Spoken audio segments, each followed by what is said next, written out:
The Big 12 Conference lost two teams this year due to realignment. They lost Colorado to Pac-12, and they lost Nebraska, probably the top tier team in the North, to the Big Ten. They don't have a championship game no more, but I'm still break these two divisions down. In the North division with the North teams that are still intact, and the next video is going to be with the South teams. Starting with Missouri, I think Missouri is one of the dark horse candidate teams. If they can get their situation straight at quarterback, they had guys like Brad Smith come in, then they had Chase Daniels, then they had Blaine Gabbert, who was the number one first round quarterback pick, and now they come with James Franklin. James Franklin is not the passer that they used to see, but he brings that dual threat ability that Brad Smith had. I think he's a poor man's Brad Smith. He's decent with when it comes to throwing the football. He can improve that, but he's definitely deadly with his legs. That a lot of teams are gonna have to watch out for him and his legs. Can they muster up some type of running game, even though they're one of those spread it wide open and we're just gonna motion guys around, or we're gonna throw five wide and just dink and dunk and pass the ball all game? They have to get some sort of a running game to just keep teams honest. Like, not even since they're going to be passing the ball so much, just give them the threat of, we can run the ball, we can get 5 yards off a run play if you want to line up with a back in the backfield. They return all their pass catchers from last year, led by T.J Moe, the senior, who is an excellent slot receiver, one of the best slot receivers that we have in the country today. Wes Kemp, who's an outside guy along with Jarrell Jackson. But keep an eye out on Michael Inu. Michael Inu is probably going to be the first tight end taken out of the draft this coming up year. Very good pass catcher, good hands. They remind him a lot of Chase Kaufman. Maybe some people even said that he was actually better than Kaufman when he was a tight end at Missouri a couple years ago. They're solid on the offensive line, but they did lose their best lineman, Elvis Fisher. He was one of those guys that could have been a top guy coming into this draft, one of the best tackles in the country. They lost him to a torn tendon in his knee, so that's really going to deal a tough blow to the Missouri offense. Moving on to their defense, they have a solid defensive line on the front four. The one guy you need to watch out for is a guy they've been trying to get into this school for the longest, is Sheldon Richardson. He was a former 5-star prospect from a couple years ago and just couldn't get in due to academics and was in JUCO. Now he's finally in. They're saying he's a beast right now at the defensive tackle position. Keep an eye on one of those guys. They have to replace probably the best defensive player that they've had in that school in a while, in Alden Smith, a freak pass rusher. They lost him, so they lost a little depth. Even though he played line, he's kind of one of those stand-up guys. And they lost a little depth at the linebacker position as well. They need to get better. I think William Ebner is a really underrated linebacker. He's a senior leader for them. He's a guy. He's one of their captains, and he just provides that leadership throughout the team.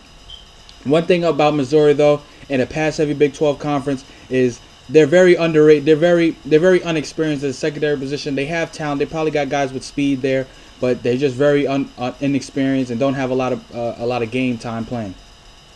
But I think this is these are one of the dark horse teams in this conference in the Big 12. They'll probably push for a BCS bowl game if James Franklin and that secondary could share up a lot. Moving on to Iowa State. Iowa State has a lot of problems that they have to deal with. Who's going to replace Austin Arnott, who is their 3-year starter at the quarterback position, leader, their top playmaker on offense. Just a lot of yards are lost, a lot of leadership is lost. They got to see who they're going to bring in to replace for him. Chantrell Johnson, can he replace 3-year starter Alexander? Chantrell Johnson was a guy, he came in, he did some nice things. He did a nice couple good things for them when he came in and spelled time off Robinson. So I think he's good right there. They need to upgrade the wide receiver position. They haven't had a lot of talent over there for the past couple years. They gotta get more speed there. Gotta get playmakers there, because this offense is really gonna run, because they're gonna start stacking 8 in the box and try to shut down Johnson, and they don't have no playmakers on the outside. So they really got to develop and upgrade and recruit that type of talent that they could get from that Iowa school. Offensive line is very solid, led by the future first-round pick and Kelechi Osemele. They returned 3 starters on there, but going back to he's a left tackle. He was known as a mauler, but now they're saying he's getting more athletic. He's really good technician-wise and technique-wise. They call him a technician over there at the tackle position. I don't know if he's more of a left tackle or a right tackle, but they need him to protect the quarterback's blind side. So you make him become the left tackle for you guys going on down the line. Moving on to the defense, this team was horrible rushing the passer last year. They only produced 11 sacks. They was ranked 116th out of 120 teams in the country when it comes to sacks. They got to improve that.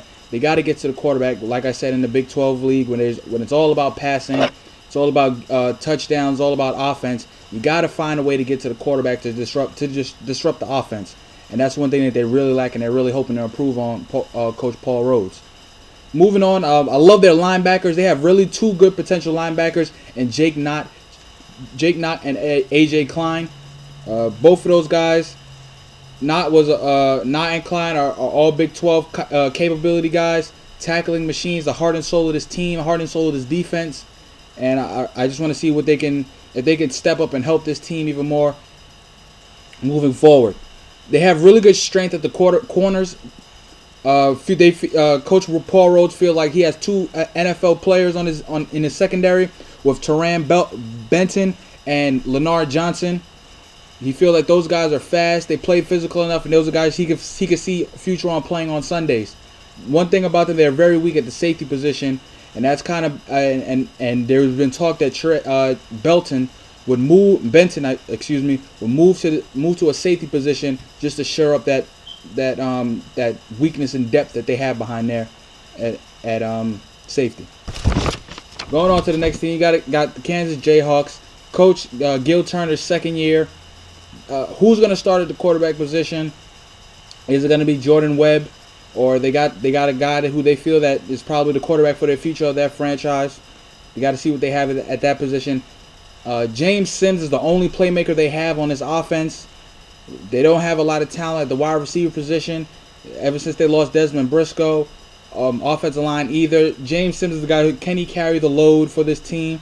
He did it last year. He's a quality back if he's on another team with a good solid line, good solid playmakers. But he's the guy that they're going to be counting on for to produce in the offense. Moving on to the defense, they have Torben Oprum, a former converted running back, plays defensive line. He's a really good talent.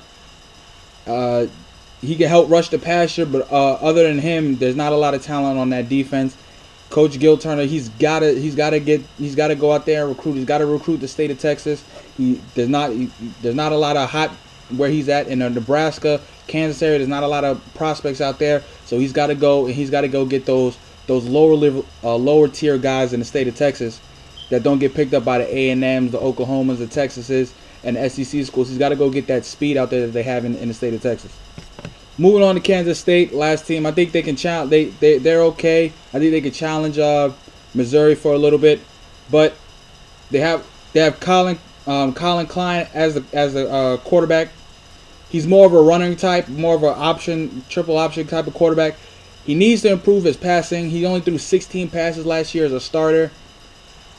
They ran a lot of options, like I said, with him. He does have potential at running, but they need him to pick up his passing ability. Like I say, he threw 63%, but he only threw 16 passes, so they need him to become a passer so they can open up their offense for him. The one person that they lost probably their best athlete or their best offensive playmaker that they've ever had at the school in Daniel Thomas. How did they replace his production? They did get former 5-star running back Tennessee transfer Bryce Brown. Bryce Brown is that guy. He was the number one running back coming out of high school a couple years ago.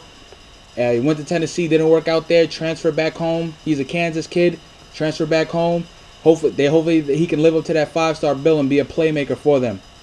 They need to upgrade the wide receiver position. They lost a lot of guys. They put guys into the league like Yamon Figures and Jordy Nelson as well, but they haven't had those guys to produce recently. They're hoping Chris Harper, former kid from that lived in the state of Kansas, went to Oregon to play quarterback, transferred. They think he could be a playmaker, so I want to see what they have there. Other thing, they lost a lot on their offensive line. Offensive line was really productive for Daniel. And now that they lost 3 starters, they need to replace those guys. But they lost their center, and he was kind of their heart and soul of that team and that leader of the team that they needed. And they need to find somebody to just carry that to to help solidify that offensive line, so Bryce Brown can have some holes to run through and Klein can be protected in the pocket. Moving on, just like a lot of these other teams, they need to find a pass rush in the Big 12. You got to get to the quarterback.